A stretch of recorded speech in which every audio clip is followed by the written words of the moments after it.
আমি গান করব। ধন্যবাদ।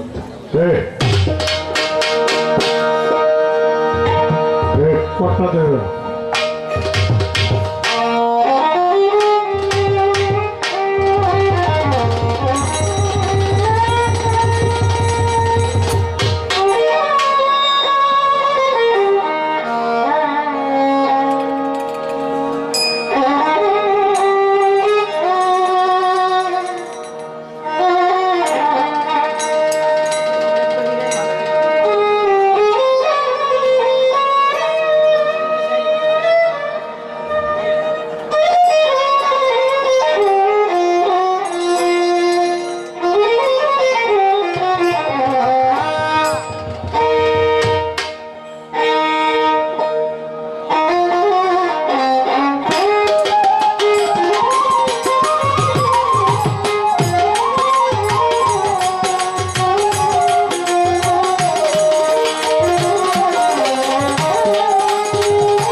আমার কাছে গানের আগে একটা কথা বলে গেছে কি ওহেদ আল্লাহ আহাদ আল্লাহ সামাদ আল্লাহ আল্লাহর কোনো শরীক নাই কিন্তু এখানে তিনটা বিষয় সে জিজ্ঞাসা করেছেন আল্লাহর তিনটি নাম আল্লাহ রাব্বুল আলামিনের তিনটি নাম না আল্লাহ রাব্বুল আলামিনের নাম হলো ৯৯টা এর মধ্যে আহাদ আল্লাহ সামাদ আল্লাহ ওয়াহেদ আল্লাহ এই তিনটা নাম ৯৯টি নামের মধ্যে কোন জায়গায় নেই কিন্তু ওইটা যে লেখছে তিনি হলেন সুফি সদরুদ্দিন আহমেদ চিশতি কোরআন দর্শনে একটা ভাব বুঝাইতে যায় এই নামগুলি ব্যবহার করা হয়েছে এটা অর্থ বোঝানোর জন্য এটা কোনো ৯৯ নামের এক নাম অন্তর্ভুক্ত না এটা ওয়াহেদ আল্লাহ অর্থ হলো কুল হু আল্লাহু আহাদ আল্লাহু সামাদ লাম ইয়ালিদ ওয়া লাম ইউলাদ ওয়া লাম ইয়াকুল লাহু কুফুয়ান আহাদ তার কথা হলো ওয়াহেদ আল্লাহ সামাদ আল্লাহ আহাদ আল্লাহ আহাদ শব্দের অর্থ হলো আমার আল্লাহ এক এবং অদ্বিতীয় আল্লাহর কোনো শরীক নাই ওয়াহেদ ওয়াহেদ শব্দের অর্থ হলো এক আহাদ শব্দের অর্থ এক এখন যদি বলতে যাই আহাদ আল্লাহকে আমরা স্মরণ করি যিনি এই নিখিল বিশ্বের মালিক ওয়াহেদ আল্লাহ নিখিল বিশ্বের মালিক সামাদ আল্লাহ নিখিল বিশ্বের মালিক এক আল্লাহ এটা নাম প্রকাশ করার জন্য বোঝানো হয়েছে যেমন জালালউদ্দিন কাশাফ বলছেন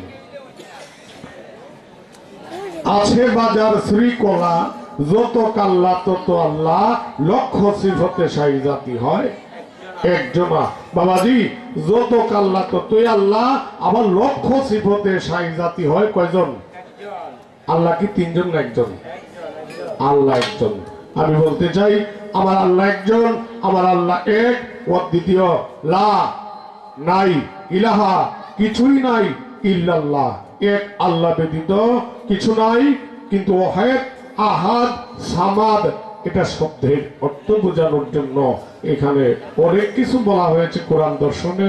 তো শাপলা প্রাইমারি স্কুলের আলাপ ভার্সিটিতে করা হয় না, ভার্সিটির আলাপ প্রাইমারি স্কুলে করা যায় না। এটা আমি তোমাকে বলতে চাই না, যার যার মুর্শিদের ব্যক্তিগত বিষয়, এটা নিয়ে মঞ্চে আলাপ আলোচনা আমি মনে করি না করলে ভালো। এরপরেও তুমি কইছো, আমি সাধ্য অনুসারে তার আলোচনা করলাম। কি আহাদ আল্লাহ, আল্লাহ বাতাস রূপে, যেরকম বাতাসকে দেখা যায় না, আমার আল্লাহ সেই রূপে নিরাকার, আল্লাহকে দেখা যায় না। ওয়াহেদ, ওয়াহেদ শব্দের অর্থ আমার আল্লাহ এক, এবং এই সামাদ, সামাদ শব্দের অর্থ হলো কুলুবের মুমিনিনার সে আল্লাহ। সেই সামাদ আমাদের ভিতরে আল্লাহ প্রবেশ করেছেন, সেখানে আল্লাহ আছে। এই বাতাসে আল্লাহ আছে, আরো সে আল্লাহ আছে। এটাকে বোঝা হয়েছে আহাদ, ওয়াহেদ, সামাদ। আল্লাহ একজনই, আল্লাহ তিনজন হতে পারে না।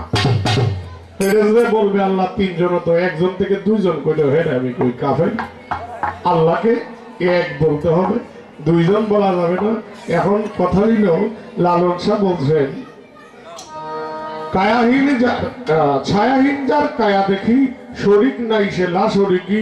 লালন বলে তার হাকিকি বলিতে ডরাই, কে এলো রে ভাই মদিনায় রাসূল নামে। আমি বলতে চাই একটা জিনিস এখানে, কথা হলো কি, আমার আল্লাহ রাব্বুল আলামিন বলছেন কি, আমার রাসূলকে লা ইলাহা ইল্লাল্লাহ নাই কোনো মাবুদ আল্লাহ ছাড়া। আল্লাহ কইছে আমি সাক্ষ্য দিচ্ছি যে মুহাম্মাদুর রাসূলুল্লাহ আমার প্রেরিত পুরুষ। আমি সাক্ষ্য দিচ্ছি যে মুহাম্মাদুর রাসূলুল্লাহ আমার প্রেরিত পুরুষ। আমি বলতে চাই এখানেই রাখলাম।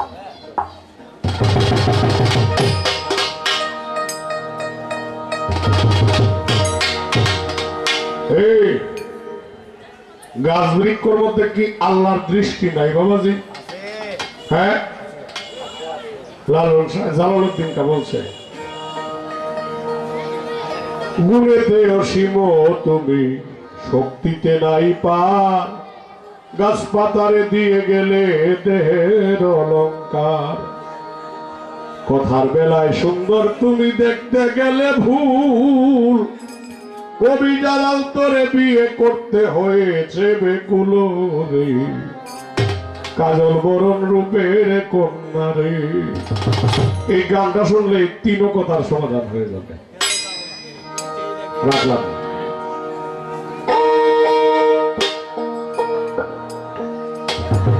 প্রশ্ন করলে বড় আব্দুল কাদের জিলানী রাহমাতুল্লাহ আলাইহি, ওনাকে 1400 বছর আগে একজন মানুষ একটি জায়নামাজ দিয়ে গেছিল।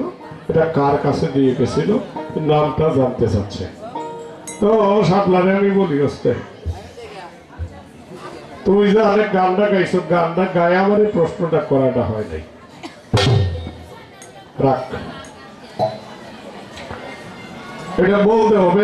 তোমারে কিন্তু আমি, যদিও আমাদের কাছের মানুষ, বলতে এরকম না। তুমি টাঙ্গাইলে, আমি ময়মনসিংহ, এক সময় তো টাঙ্গাইলে জামালপুরে দিতে ময়মনসিংহে আছি,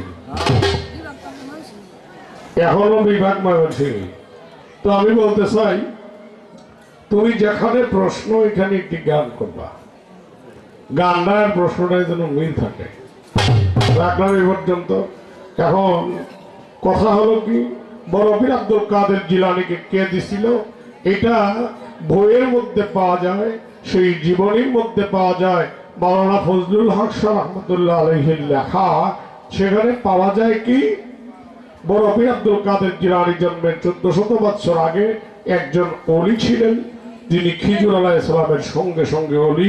তার নাম হলো ইমামুল আনসারী রহমতুল্লাহ আলাইহি। ওরা জায়নামাজটা দিয়ে গেছিলেন তার একজন ভক্তের কাছে, তার নাম হলো জুলকার নাইম রহমতুল্লাহ আলাইহি।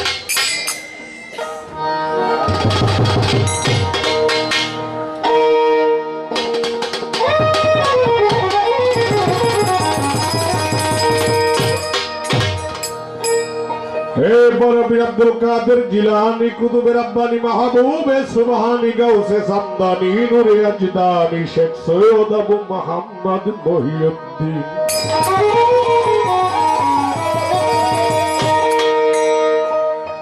এক সাসায় কইতাছে, বাবাজি সাফাবাজি কম করিয়া গান গাইবা। আমি সারা রাত্রের মধ্যে যা কথা বলবো এর মধ্যে যদি কোনো সাফাবাজি হয় বাবাজি উঠে আপনার যা মন চায় তা করতে পারেন। আমার উস্তাদের মতো বয়স আপনার বয়স। সাফাবাজি আলাপ সুনীল কর্মকারের ফোলাবান অন্তত করে না।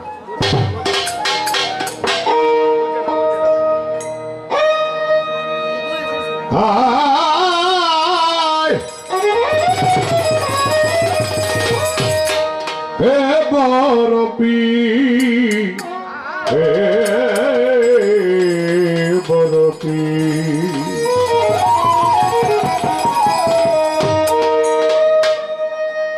জিলানির জিলাম তুমি, জিলানির জিলাম তুমি, হে বরপির জিলানি আব্দুল কাদের জিলানি গৌসে আজম বরপির দস্তগীর বাবা আব্দুল কাদের জিলানি।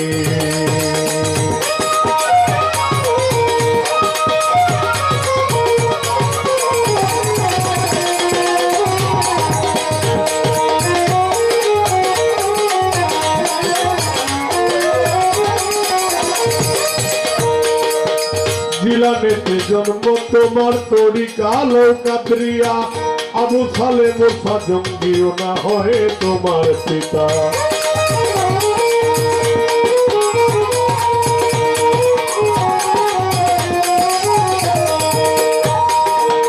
জিলানেতে জন্ম তোমার তরিক নীলে কাদরিয়া আবু সালে মুসা জঙ্গিও না হয় তোমার পিতা। উমর গায়ের মাথাতে না, উমর গায়ের মাথাতে না যিনি তোমার জননী আব্দুল কাদের জিলানি গাউসে আজম বরপির দস্তগীর তুমি আব্দুল কাদের জিলানি।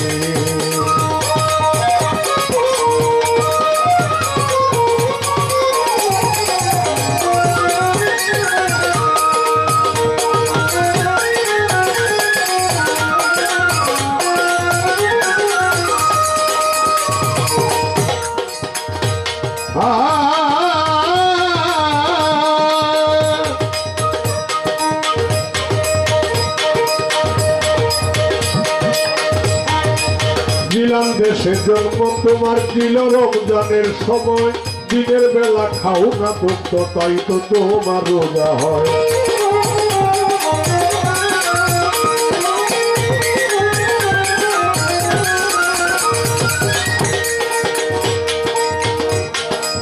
জিলানেতে জন্ম তোমার ছিল রমজানের সময়, দিনের বেলা খাও না দুঃখ তাই তো তোমার রোজা হয়। তোমার কাছে বাধায় আছে, তোমার কাছে বাধায় আছে ফেরেশতা সব আসমানি আব্দুল কাদের জিলানি।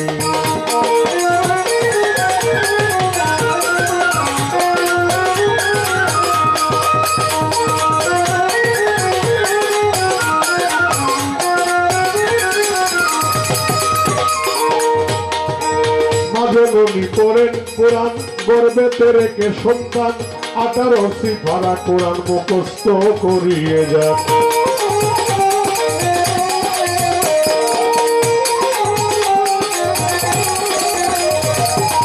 জননী পড়েন কোরআন গর্বেতে রেখে সন্তান 18 সিফারা কোরআন মুখস্থ করিয়ে যান। মাই জানে না ছেলের খবর, ছেলের খবর যিনি গর্ভধারিণী আব্দুল কাদের জিলানি।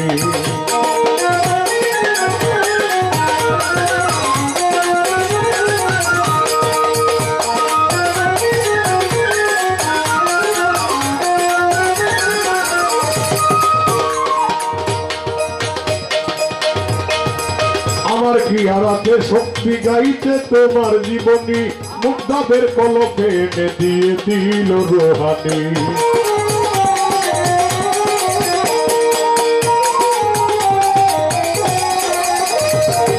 আমার কি হারাতে শক্তি গাইতে তোমার জীবনী, মুগ্ধাদের কলকে বাগদাদ এনে দিলেন রোহানি। কয়দিন হিনা লাউদ্দিন ওই দিন হইল আলাউদ্দিন আউলিয়ার শিরোমণি আব্দুল কাদের জিলানী নৌসে রাজেন্দ্র পীর দস্তগীর তুমি আব্দুল কাদের জিলানী নৌসে রাজেন্দ্র পীর দস্তগীর তুমি আব্দুল কাদের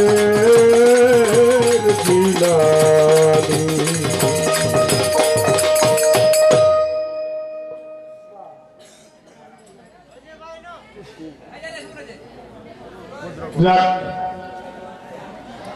এখন আমি তার কাছে ছোট করে দুইটি বিষয় জানব। গান করলেন, খাজা বাবা জন্ম নিলেন, জন্ম নিয়া নূরে জালওয়াল করে বলছে জিকিরে গিয়াসউদ্দিন পিতা, উমুল ওয়ারা হলেন মাতা। আমার একটু জিজ্ঞাসা, খাজা মঈনুদ্দিন চিশতি রহমতুল্লাহ আলাইহি ওনার 537 হিজরিতে সঞ্জারি নামক গ্রামে জন্মগ্রহণ করলেন। জন্মগ্রহণ করে ওনার 7 বছর বয়সে নামাজ এবং রোজা ধরলেন, ইবাদতে মশগুল ছিলেন। 15 বছরের সময় খাজা মঈনুদ্দিন চিশতি রহমতুল্লাহ আলাইহি কি করলেন? ওনার মাতাও হারা হয়ে গেলেন, পিতাও হারা হয়ে গেলেন। হয়ে ওনার কি করলেন? একটি ফল বাগানে দেখাশোনা করে, দেখাশোনা করার পর খাজা বাবাকে কি গো এটা কোনটা আরম্ভ হয়েছে? এই কাম আমারে হইতো না। কি করলেন? ফল বাগানে দেখাশোনা করলেন। ফল বাগানে একজন আল্লাহর ওলি আইসা খাজা মঈনুদ্দিন চিশতিকে বলে, এই মঈনুদ্দিন, তুমি এই ফল বাগানে কি করো? যে দেখাশোনা করি। তখন তার আদব দেখে সে কি করলেন? একটি জিনিস খাজা মঈনুদ্দিন চিশতিকে খাওয়াইয়া দিলেন। নিজে অর্ধেকটা খাইলেন, খাজা বাবাকে অর্ধেকটা খাওয়ালেন। খাওয়ানোর পর খাজা মঈনুদ্দিন চিশতি ওনার দেখতে পায় সকল কিছু একজন স্বভাবটা অন্যরকম হয়ে গেছেন আল্লাহর ওলির স্বভাবে। তখন খাজা মঈনুদ্দিন চিশতিকে বললেন যে তুমি খাজা উসমান হারুনির কাছে বায়াত হতে হবে। ওনার বাড়ি হইল হারুননগর। কথা বুঝলেন? তার বাড়ি হইল হারুননগর, তার নাম হলো উসমান হারুনি। তার কাছে যায়া তোমার বায়াত হতে হবে। আমি তো তোমাকে মুরিদ করতে পারবো না, আমি মধ্যম মানুষ, আমি মুরিদ করি না। তবে খাজা উসমান হারুনির কাছে যায় তুমি বায়াত হও। আমি একটু জানতে চাই, খাজা মঈনুদ্দিন চিশতি রহমতুল্লাহ আলাইহি যে সময় বায়াত গ্রহণ করছে তখনই কি করলো? এই ফল বাগান খাজা বাবা কিছু মানুষকে দিল, কিছু বেচলো, বেচা উসমান হারুনির দ্বারে রওনা হয়ে গেল। রওনা হয়ে গেলে এখন দলিলে আছে খাজা বাবা যে সময় উসমান হারুনির কাছে বায়াত হয়েছে সে সময় খাজা বাবার বয়স হইল 23 বছর। কথাটা মনে আছে? খাজা বাবার বয়স কত? আচ্ছা, 15 থেকে 23 বছর যদি হয় তাহলে আরো কয় বছরের প্রয়োজন? 8 বছর নাকি? আমার জানা দরকার। এই বাগান থেকে খাজা বাবা বলার এই আল্লাহর ওলি ফল খাওয়াইয়া বললেন তুমি চলে যাও। একদিন পরে উসমান হারুনির খুঁজে চলে গেলেন। আমি জানতে চাই সেই সঞ্জারি নামক গ্রাম থেকে হারুননগর কিন্তু 8 বছরের রাস্তা না। আমি জানতে চাই সেই 8 বছর পরে বায়াত হলে এই 8 বছর খাজা বাবা কোথায় ছিলেন?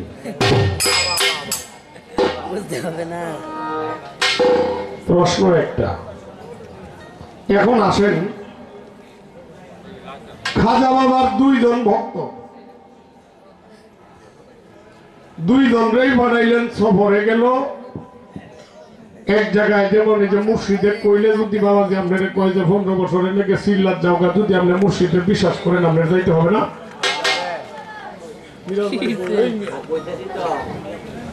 মুর্শিদকে যদি বলেন, মুর্শিদ যদি কয় যে 15 বছরের লেগে যাওগা, তাইলে অবশ্যই আপনার যাইতে হবে।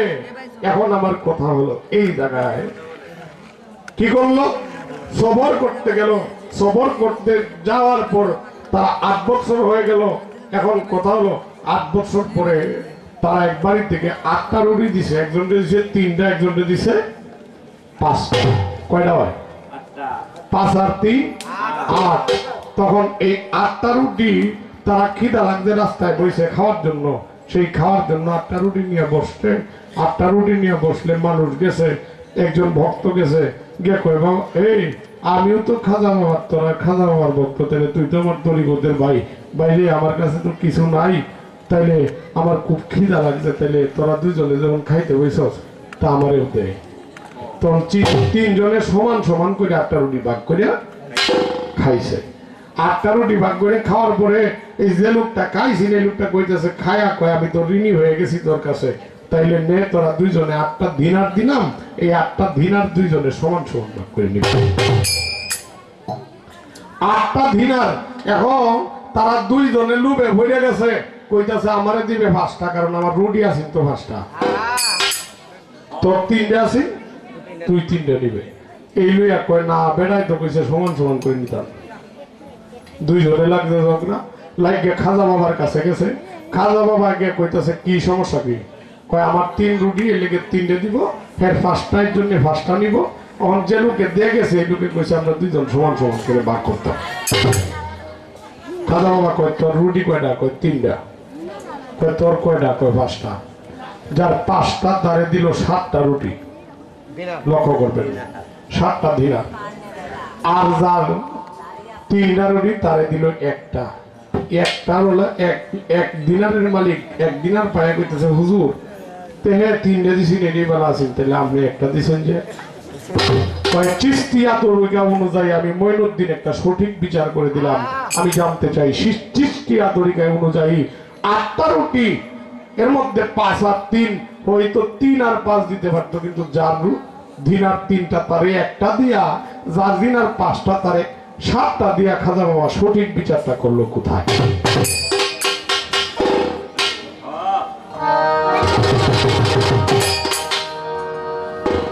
রাখলাম এই পর্যন্ত। এখন আসেন একটি গান করি, গান করে বসে যাই, এরপর দয়াল ভরসা।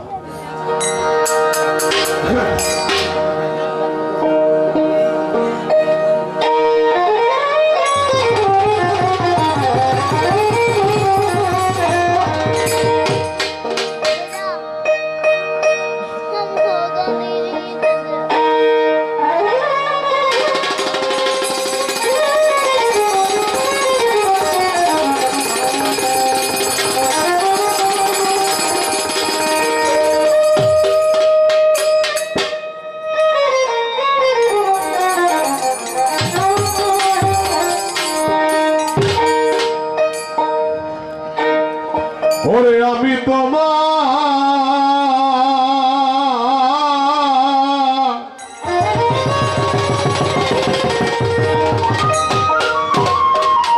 করব সেবা আমার ঘরে আসিলে,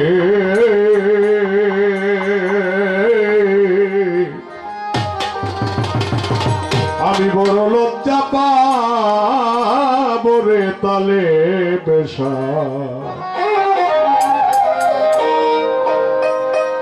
তোমারে না পাইলে।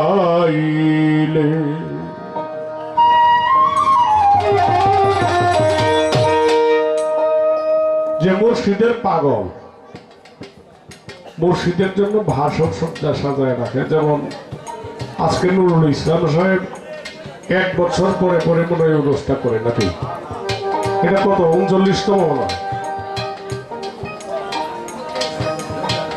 তাহলে আমার বয়স এই 35, অনুষ্ঠান হইল 39তম, তাহলে আমার জন্মের 4 বছর আগে এটা করে। বাবাজি তালেব মাস্তান হলো তার মুর্শিদ। এই মুর্শিদের উপলক্ষে একজন মানুষ কিন্তু মুর্শিদের কাছে কেন যায়? মুর্শিদের কাছে যায় রাসূলকে পাওয়ার জন্য। রাসূলের কাছে, রাসূলকে পাইলে আল্লাহ তার কাছে, আল্লাহ বলে আমার রাসূলকে যে ভালোবাসে আমি তারে ভালোবাসি। যে কারণে সে পরম বন্ধুকে পাওয়ার জন্য এত কষ্ট করে এইভাবে অনুষ্ঠান করে আমার বাড়িতে যায় বলতেছে, বাবাজি আমার দাবি থাকবো তোমার প্রতি যদি আমার বাড়িতে না যাও।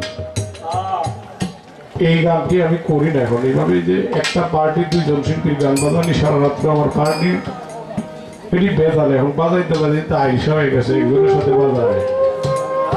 এরপরেও বিশেষ করে তো একটা জিনিস পরম বন্ধুকে পাওয়ার জন্য, সেই কথা আমি বড়ই লজ্জা পাবো রে বন্ধু তুমি না আসিলে, আমি তোমায় করবো সেবা যদি আমার ঘরে তুমি বন্ধু হয়ে আসো। ওরে আমি তোমায় করবো সেবা আমার ঘরে আসিলে রে, আমার ঘরে আসিলে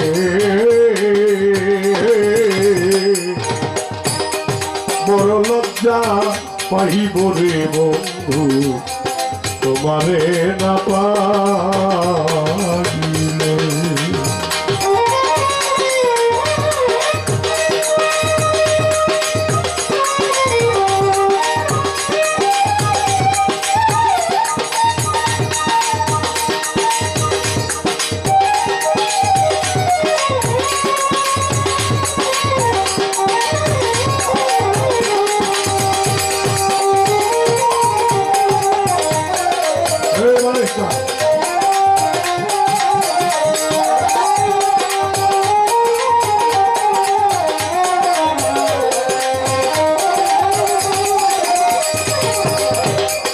সারা জন্ম তোমার চরণে ওদ নাই বলে জানামা, ও দয়াল দয়াল গো, ও দয়াল রে। সারা জন্য তোমার চরণে আমি তোমায় বাসি ভালো সকলে জানে। ওরে ফুলের মালা সার্থক হইত তুমি কুঞ্জে আসিলে,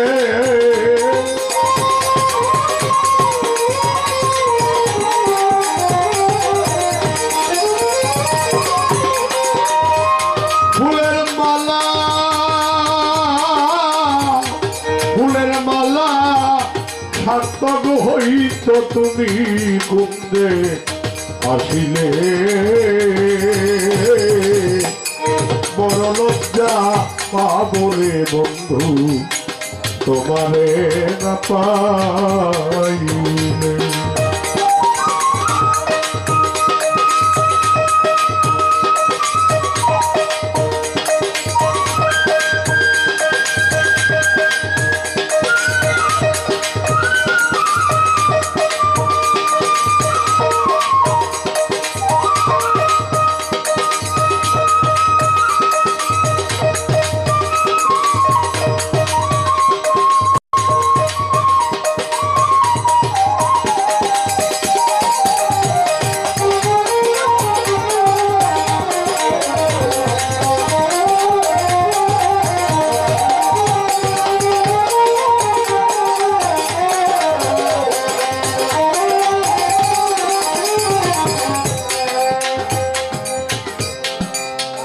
পাশের বাড়ি নিত্য আসো যা, আমিও ভাগিনীর প্রতি বন্ধু ফিরে নাহি যায় পাশের বাড়ি নিত্যয়া সোজা দরদি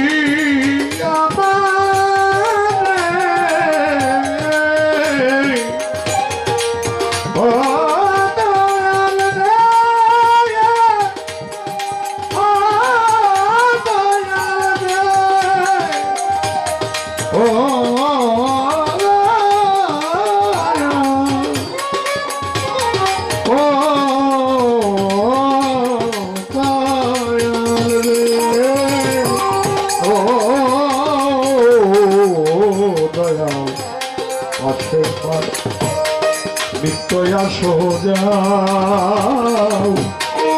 আমিও ভাগিনীর প্রতি রে বন্ধু ফিরিয়া আড়াল থেকে ভেলকি দিয়া মন প্রাণকে রে নিলে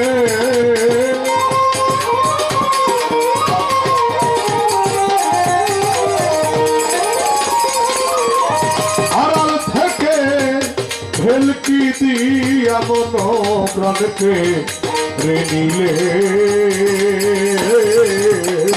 বড় লজ্জা পাবো রে বন্ধু তোমারে না পাইলে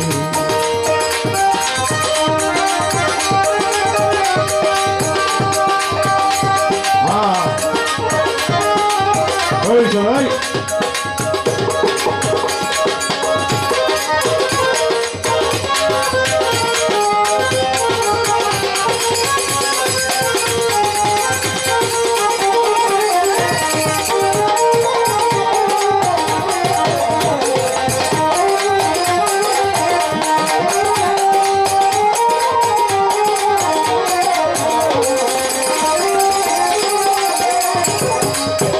তুমি যদি বাসয়া মায়ে ঘি নাই বল চাঁদ তোমারে না পাইলে আমার ঘটিবে দুর্দিন তুমি যদি বাসয়া মায়ে ঘি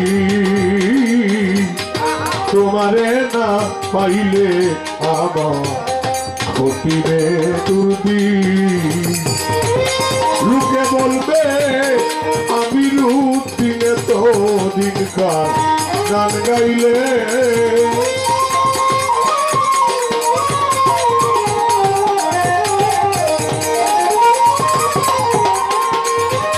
লোকে বলবে আমি রূপ দিনে তো দিনকার গান গাইলে রে তো দিনকার গান গাইলে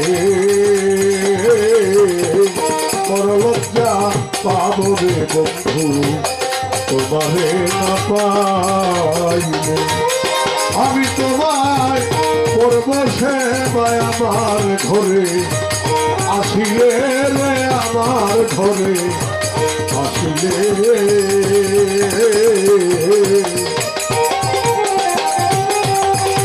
বড় লজ্জা পাবো রে বন্ধু তোমারে না পাইলে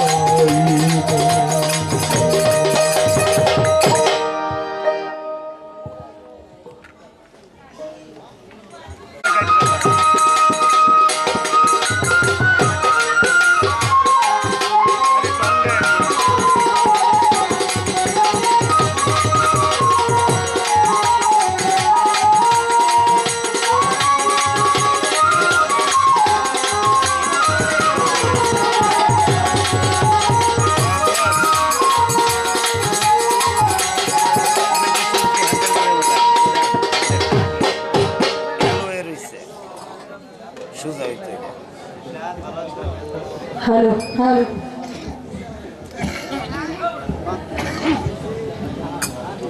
তো সকলেরই মনের মধ্যে একটা সুখ ঘূর্ণিপাকের সৃষ্টি হয়ে গেছে। আসলে কুল্লু নফসি জায়গাতুল মউত, প্রত্যেকটা নফসকে মৃত্যু স্বাদ গ্রহণ করতে হবে। কি কখন চলে যায় এটা কেউ বলতে পারে না।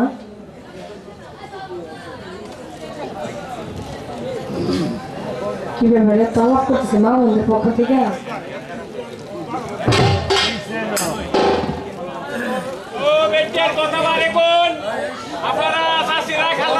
শয়তান ঢুকছিলেন।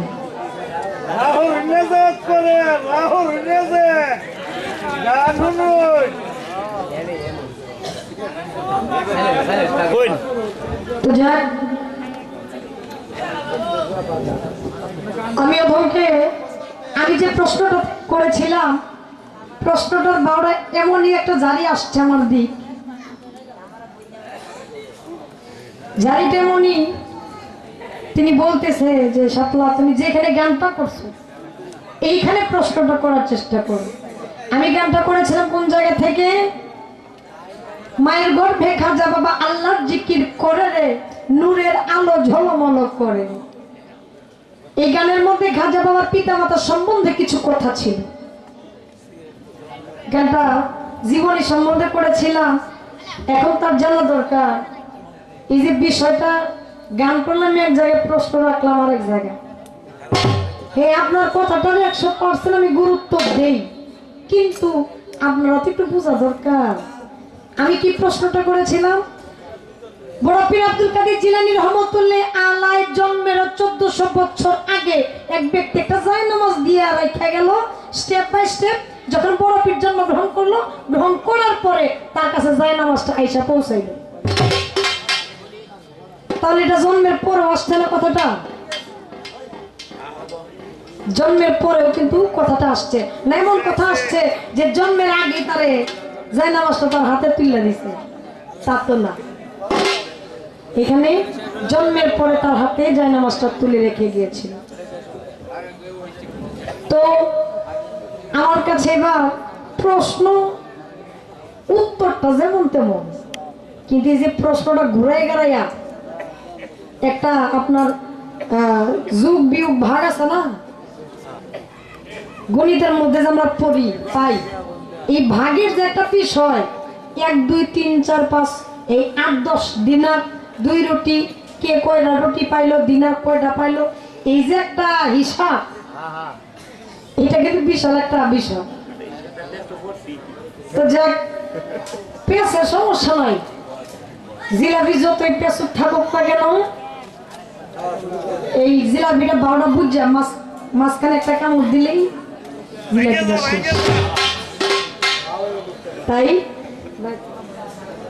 আমি খাজা বাবার জীবনী সম্বন্ধে একটা গান করব, গান করে তার 2টি প্রশ্নের মীমাংসা করার চেষ্টা করব। সকলেই দোয়া রাখবেন। ধন্যবাদ সকলকে। আমার খাজা বাবার জীবনী শুনিলে হবি জ্ঞানী, তোরা আইল শুনে যা সজনী।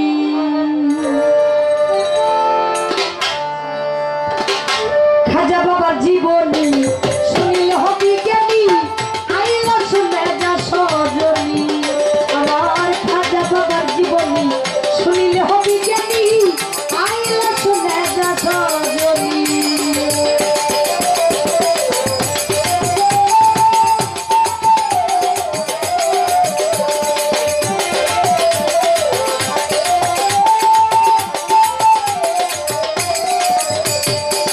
রাসূলের আদেশ মতো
শুইল মাটিতে উটের চামড়া জড়াইয়া ধরল কত যে পিটাইল উঠ উঠিতে না পারে দৌড়াইয়া গেল তারা খাজা বাবার ধামে কত যে পিটাইল উঠ উঠিতে না পারে দৌড়াইয়া গেল তারা খাজা বাবার ধামে খাজার কাছে মাপ চাহিয়া পাইল তারা ক্ষমা খাজাই বলে উঠবে উঠ শোনাও যে বলে মা খাজার কাছে মাপ চাহিয়া পাইল তারা ক্ষমা খাজাই বলে উঠবে উঠ শোনাও যে বলে মা রাখালেরা ভাবলো এটা উঠ উঠার মন্ত্র মাঠে গিয়া পড়লো তারা উঠ উঠার মন্ত্র রাখালেরা ভাবলো এটা উঠ উঠার মন্ত্র মাঠে গিয়া পড়লো তারা উঠ উঠার মন্ত্র ওরে লা ইলাহা ইল্লাল্লাহ মুহাম্মাদুর রাসূলুল্লাহ কালেমা পড়িল তারা মাটিতে ছাড়িল তারা এই লা ইলাহা ইল্লাল্লাহ মুহাম্মাদুর রাসূলুল্লাহ কালেমা পড়িল তারা ছাড়িল তারা রাখালেরা অজ্ঞানী আইলা শুনে যা সজনী আমার খাজা বাবার জীবনী শুনিলে হবি জ্ঞানী আইলা শুনে যা সজনী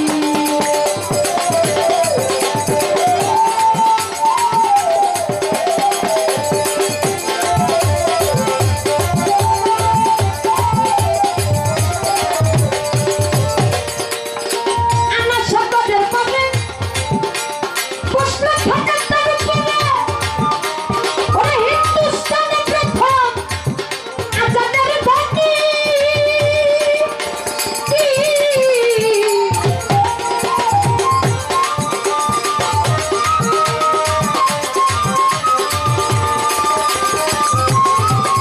এই আমার শব্দের পাবে প্রশ্ন থাকে তার উপরে হিন্দুস্তানে প্রথম আজানের ধ্বনি তিনি সত্য ব্রহ্মত্বের মন্দিরে পূজারী পূজার মন্ত্র বহিলা গিয়া উঠে চিত্তার মান তিনি শত ব্রাহ্মণ তখন মন্দিরের পূজারী পূজার মন্ত্র বহিলা গিয়া উঠে চিত্তার মানি পিতৃরাজের কাছে গিয়া জানাইল বিচার পিতৃরাজের শূন্য পাঠায় হাজারে হাজার পিতৃরাজের কাছে গিয়া জানাইল বিচার পিতৃরাজের শূন্য পাঠায় হাজারে হাজার শূন্য আমার খাজা বাবার কাছে গেল চলি খাজা বাবাই ঠিকে মারল এক মুষ্ট ধুলি শূন্য আমার খাজা বাবার কাছে গেল চলি খাজা বাবাই ঠিকে মারল এক মুষ্ট ধুলি কেহ অন্ত কেহ পাগল কেহ বাবা হইয়া পিতৃরাজের কাছে গেল চিৎকার মারিয়া কেহ অন্ত কেহ পাগল কেহ বাবা হইয়া পিতৃরাজের কাছে গেল চিৎকার মারিয়া এইবার পিতৃরাজের কথা হবে মস্ত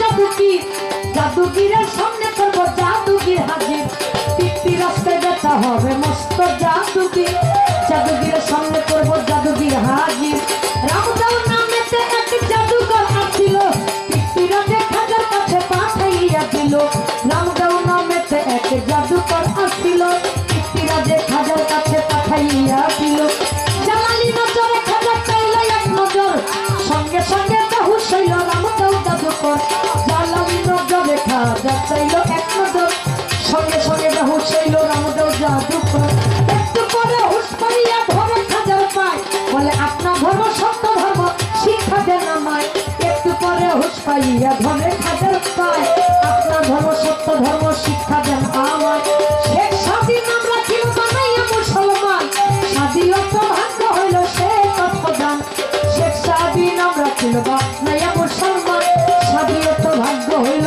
সে তৎদান করে বিলেতে আনিয়া ইমান হইল খাঁটি মুসলমান এই বিলেতে আনিয়া ইমান হইল খাঁটি মুসলমান হইয়া মুসলমানি আইলা শুনে যা সজনী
অজয় পাল উঠল পাহাড়ে অজগর সব বানায় ছাড়ে হাজারে হাজারে খাজা বাবার হাতের লাঠি দিল রে ছাড়িয়া অজগর সব শেষ করিল ওই লাঠি দেখাইয়া খাজা বাবার হাতের লাঠি দিল রে ছাড়িয়া অজগর সব শেষ করিল ওই লাঠি দেখাইয়া এই দেখিয়া অজয় পালের কাইপা উঠে প্রাণ পাহাড় হতে ছাইরা দিল আগুনের বান এই দেখিয়া অজয় পালের কাইপা উঠে প্রাণ পাহাড় হতে ছাইরা দিল আগুনের বান আগুন আমার খাজা বাবার কাছে গেল চলি লাঠি দেখার সামনে আগুন হইয়া গেল ছলি আগুন আমার খাজা বাবার কাছে গেল চলি লাঠি দেখার সামনে আগুন হইয়া গেল ছলি পাহাড় হইতে অজয় পাল এই সমস্ত দেখি আকাশে উড়িয়া অজয় পাল সাজিল এক পাখি পাহাড় হইতে অজয় পাল এই সমস্ত দেখি আকাশে উড়িয়া অজয় পাল সাজিল এক পাখি খাজা বাবার পায়ের খরম দিল রে ছাড়িয়া আকাশে উড়িল খরম পাখির লাগিয়া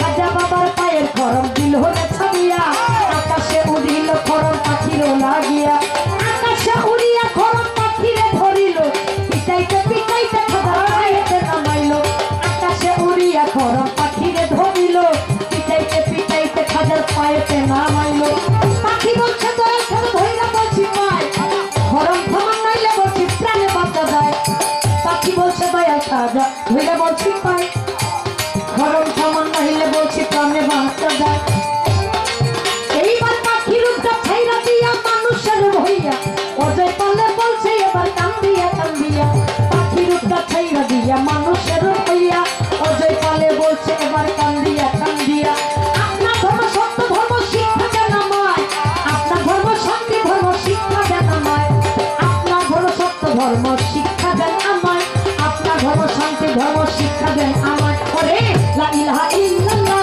মুহাম্মদ রাসূলুল্লাহ মুখেতে কলেমা বলি হইল আল্লাহর ওলি আবুল লিখিয়া কইল ইসলামী নাম রাখিল এই লা ইলাহা ইল্লাল্লাহ মুহাম্মদ রাসূলুল্লাহ মুখেতে কলেমা বলি হইল আল্লাহর ওলি আবুল লিখিয়া কইল ইসলামী নাম রাখিল আবুল লিখিয়া কইল ইসলামী নাম রাখিল আব্দুল্লাহ বিন আমানি আইলা শুনে যা সজনী আমার খাজা বাবার জীবনী শুনলে হবি জ্ঞানী আইলা শুনে যা সজনী আমার খাজা বাবার জীবনী শুনলে হবি জ্ঞানী তোরা আইলা শুনে যা সজনী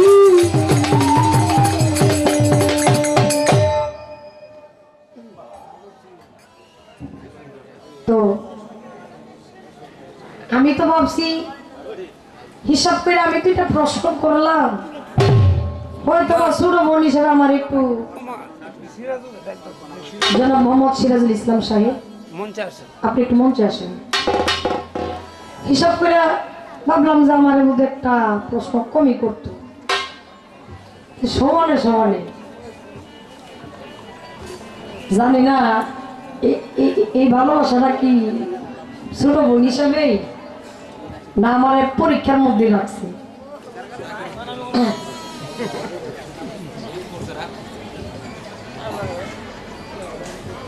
তো তার প্রশ্ন এক নাম্বার খাজা মাইনুদ্দিন চিশতি রহমতুল্লাহ আলাইহি তার বংশগত ভাবে পিতামাতা মারা যাওয়ার পর তিনি ওয়ারিশ কিছু পাইলেন যেটা একটা ফলের বাগান পেয়েছিলেন ফলের বাগানটা পাইলেন এই ফলের বাগানের কাজ করতে করতে একদিন একটা মুরজম আউলিয়া আসতেন এসে বলতেছে বাগানটা কি তোমার হ্যাঁ তখন এই মুরজম আউলিয়াকে দেখে খাজা বাবা তার গাছ থেকে কিছু আঙ্গুর ফল আমি জীবনের মধ্যে যেভাবে পেয়েছি আপনাকে বলতেছি কিছু আঙ্গুর ফল এই মুরজম আউলিয়াকে খেতে দিলেন খাইতে দেওয়ার পরে এই আউলিয়াটা কি করলেন খাইলেন খায়া আবার এই আঙ্গুরের যে রসটা ছিল খায়া চাবায়া আবার সেই খাজা বাবারে দিলেন যে তুমি এটা খাও তখন খাজা বাবা খাইলেন খাওয়ার পর থেকেই তার ভিতরে এমন একটা সৃষ্টি হইল এমন একটা চাঞ্চল্যের সৃষ্টি হইল যেটাতে তার এই ফলের বাগানে আর ভালো লাগে না সেই তার নাম ছিল ইব্রাহিম কুন্দুজি এই ইব্রাহিম কুন্দুজি বলেছিলেন যে তুমি গিয়া এই হারুন নামক গ্রামে গিয়া উসমান হারুনের কাছে গিয়া নিজেকে আত্মসমর্পণ করে প্রকৃত একজন আউলিয়া হিসেবে গণ্য হও। তখন এর মধ্যে তার বয়স ছিল মাত্র 15 বছর। কিন্তু দেখা গেল যে আপনার যখন বায়াতটা হইল উসমান হারুনির কাছে গেলেন, যাওয়ার পরে আপনার তার বয়স হয়ে গেল 23। তার জানা দরকার এর মধ্যে 8 বছর। এই 8 বছর পরে যাওয়ার কারণটা কি? আর 8 বছরের রাস্তা তো না।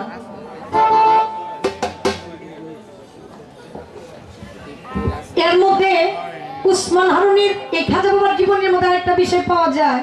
এই যে উসমান হারুনি নামে যে ব্যক্তিটা ছিল, এই উসমান হারুনি কি তাকে মূর্তি পূজা করত, মূর্তি পূজা করত। একদিন তিনি যেখানে যাইতো ঝুলার মধ্যে একটা মূর্তি রেখা দিত। একদিন এক জায়গায় গেছে, বনের মধ্যে হাঁটতেছে, হাঁটতে হাঁটতে বলতেছে যে মূর্তিটা একটা কাজ করে একটা বৃক্ষের নিচে রাখা তিনি গেছে এই একটা ঝোলা রাখা, ঝোলার মধ্যে মূর্তিটা রাখা, মূর্তিটা বের করে ঝোলাটা রাখা তিনি গেছে একটু গোসল করার জন্য পুকুরে। আর ওই মূর্তিটা কইয়া থিয়া গেছে যে তুই আমার এই ঝোলাটা দেখবি। এখন তিনি গোসল করে আইসা দেখে যে মূর্তির উপরে কেনা জানি বস্ত্রাপ করে দিয়া আমি এই ঝোলাটা নিয়ে যাইতেছে। সাইয়া দেখে নামটা শ্রীগান, মানে কুকুরও বলা হয়। এই কুকুরের ঝোলাটা নিয়ে যাইতেছে না। কিছুক্ষণ দৌড়াইছে কুকুরের পিছনে, কিন্তু এই কুকুরে ধরা দেয় নাই। আচ্ছা, না আসার পরে এই ঝোলা না নিয়ে এই মূর্তির কাছে আইসা আয়া দেহে যে মূর্তির কিছুটা বন্ধ করে দেখতেছে যে কুকুরের মুইটা থুইয়া আপনার ঝোলাটা নিয়ে গেছে। তখন উসমান হারুনি ভাবতেছে সারা জীবন এই মূর্তিরে কয়, সারা জীবন তোর পূজা করলাম, খাইতে সমস্ত কিছু করার আগে তোর পূজা করছি, আজকে তোরে সামান্য কইছি যে একটা ঝোলা দেখতে, তুই ঝোলা দেখবি তো দূরের কথা, ঝোলা নিয়ে গেছে তোর কুত্তে মুইটা থেকে গেছে। কাজেই তোর মতো মূর্তি পূজা আমার দরকার নাই। যে একটা ঝোলারে ঠিক রাখতে পারে না, সে কখনো এক ঈশ্বর হইতে পারে না, সে কখনো স্রষ্টা হইতে পারে না। সেদিন থেকে মূর্তি পূজা ত্যাগ করে তিনি ছুটলেন, তার সে পাগলের বেশ নিয়ে ছুটলেন যে যেইখানে গেলে যে তার জানমাল ইজ্জত সমস্ত কিছু প্রকৃত মানুষ হইতে পারবে, সেই জায়গাটা তার দরকার। তো 23 বছরে গেলেন, 8 বছর কি করলেন? এই 8 বছরের মধ্যে হযরত খাজা মাইনুদ্দিন চিশতি রহমাতুল্লাহ আলাইহি তিনি আরো অন্যান্য দীক্ষাগিরি গুরু কিন্তু একজন, কিন্তু শিক্ষা গুরু অনেক। এর মধ্যে আরো 39 জন ব্যক্তির কাছে তিনি শিক্ষা গ্রহণ করে আস্তে আস্তে স্টেপ বাই স্টেপ এই 8 বছর পরে 23 বছরে গিয়ে পৌঁছাইলেন উসমান হারুনির কাছে। 23 বছরে গিয়ে উসমান হারুনির কাছে পৌঁছালেন, সমগ্র শিক্ষা দীক্ষা গ্রহণ করে শিক্ষা সমস্ত কিছু গ্রহণ করে দীক্ষার জন্য চলে গেলেন। যার কাছে তার জীবন যৌবন সঁপে দেওয়ার একটা দায়িত্ব অর্পণ স্রষ্টায় লিখে রাখছে, তার কাছে তিনি চলে গেলেন। পরের একটা হিসাব আপনারা বুঝেন, আমি তার প্রশ্নে মানে শুনতেছি আর খালি নিচে বই আমার খালি ভুলে মানে লাগতেছে। মানে এমন একটা হিসাব, 2 জন ব্যক্তিকে পাঠাইলেন, 2 জন ব্যক্তি তাদের হাতে 8টা রুটি ছিল, একজনের হাতে 3টা, আরেকজনের হাতে 5টা রুটি। এই রুটি এক জায়গায় খাইতে বসলেন, এমন সময় একজন ব্যক্তি আইসা বলতেছে আমি ক্ষুধার্ত, যদি আমার কিছু খাইতে দিতাম। তখন তারা কি করলেন? তারা রুটি খাইতে দিলেন। রুটি খাইয়া তিনি সন্তুষ্ট হয়ে তাদেরকে 8টা দিনার দিলেন। 8টা দিনার দেওয়ার পরে বলছিল তোমরা সমান সমান করে ভাগ করে নিও। কিন্তু যার 5টা রুটি তার তো বুঝতেছে না, 5টা রুটি সে মাত্র 4টা দিনার নিব না, নেওয়ার কারণে তাদের মধ্যে একটা ঝগড়া সৃষ্টি হয়ে গেল। একজন বলতেছে যে না আমারে সমান সমান দিতে হবে, আরেকজন বলতেছে না আমার 5টা রুটি তোমার 3টা রুটি, হিসাবে তুমি 3টা পাবো, আমি 5টা পাবো। এখন হিসাব করার পরে যখন গিয়া পৌঁছাইলো খাজা বাবার কাছে, খাজা বাবার কাছে গিয়া বলতেছে বাবা এই বিষয়টা আপনি একটু সমাধান করে দেন। খাজা বাবা তখন কি করলেন? যার 3টা রুটি ছিল তার 1টা দিনার দিলেন, আর যার 5টা রুটি ছিল তার 7টা দিনার দিয়ে দিলেন। তার জানা খাজা বাবা তখন ওই ব্যক্তি 1টা দিনারওয়ালা বলতেছে বাবা আপনি কি বিচারটা হইল? তখন খাজা বাবা বলেছিল যে আমি সূক্ষ্ম বিচার করে দিলাম, তার জানার দরকার এটা সূক্ষ্ম বিচার হইল কিনা। আমি পেয়েছি নবী করিম সাল্লাল্লাহু আলাইহি সাল্লামের হাদিসের মধ্যে মাওলা আলী সর্বোচ্চ গরীব ছিলেন। এই যে আপনার যুদ্ধে গিয়ে সমস্ত কিছু যা পাইতো, যা মাল ঢাল পাইতো, এই সমস্ত কিছু আইনা আপনার সমস্ত গরিব সাহাবাদেরকে বিলায় দিতেন। কিন্তু এমন একদিন এমন এক সময় মাওলা আলীরে সবার চাইতে কম দিলেন কিছু মাল। কম দেওয়ার পর মাওলা আলী বলতেছে, রাসূল আপনি তো আমার সম্বন্ধে জানেন, আমার চুলায় একদিন আগুন জ্বললে 7 দিন জ্বলে না, আর আপনি সমস্ত সাহাবাদেরকে বেশি দিলেন আর আমারে কম দিলেন। তখন রাসূল পাক সাল্লাল্লাহু আলাইহি সাল্লাম বলেছিল, যারা আল্লাহর ওয়ালা, যারা আল্লাহর প্রেমের প্রেমিক, যারা, তুমি তো নবীজির জামাতা, যিনি প্রকৃত মানুষ, প্রকৃত মানব হিসাবে যার যার বিষয়টা সে কখনো বেশি খাইতে পারে না, তুমি কম খাইয়েই থাকো। এই যে একটা বিষয়, তার স্টেপ থেকে কিন্তু অলি আউলিয়ার জামানা। যদি তাই হয়ে থাকে তাহলে খাজা বাবা তাদের থেকে কিন্তু আসছে।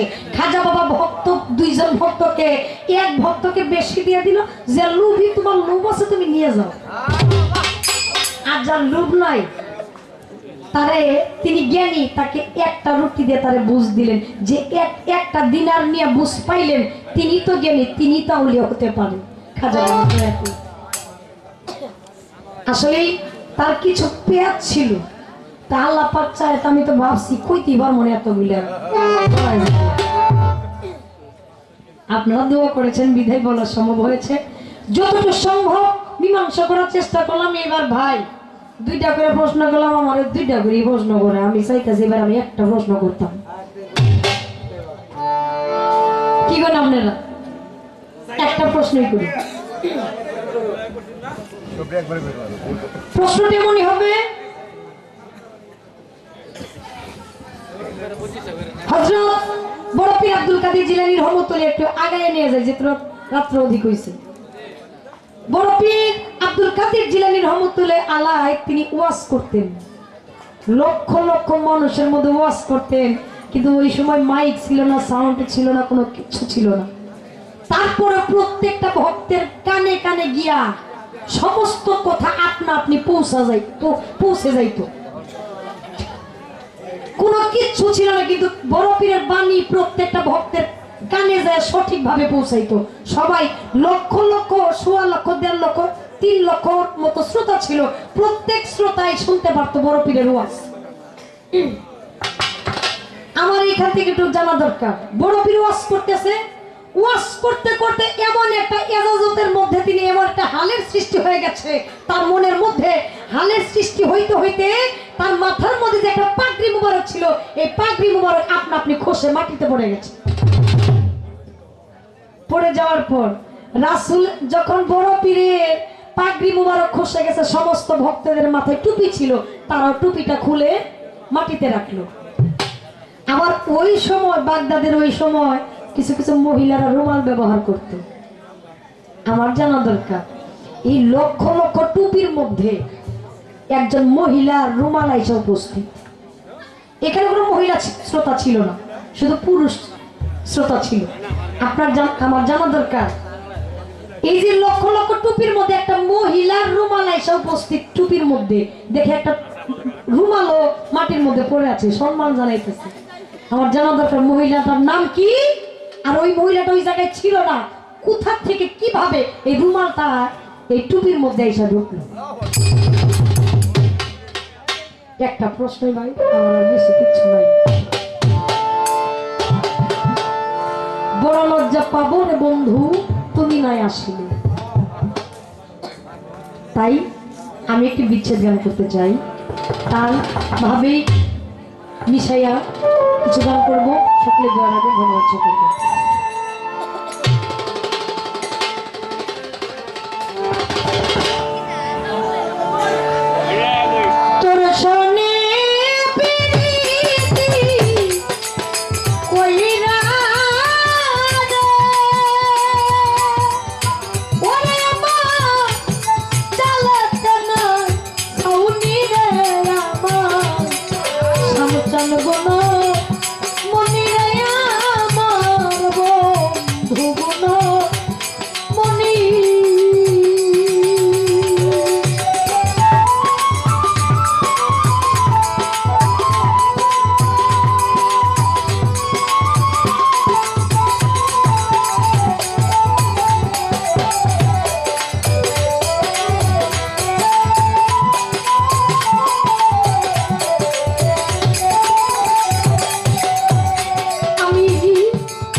বনু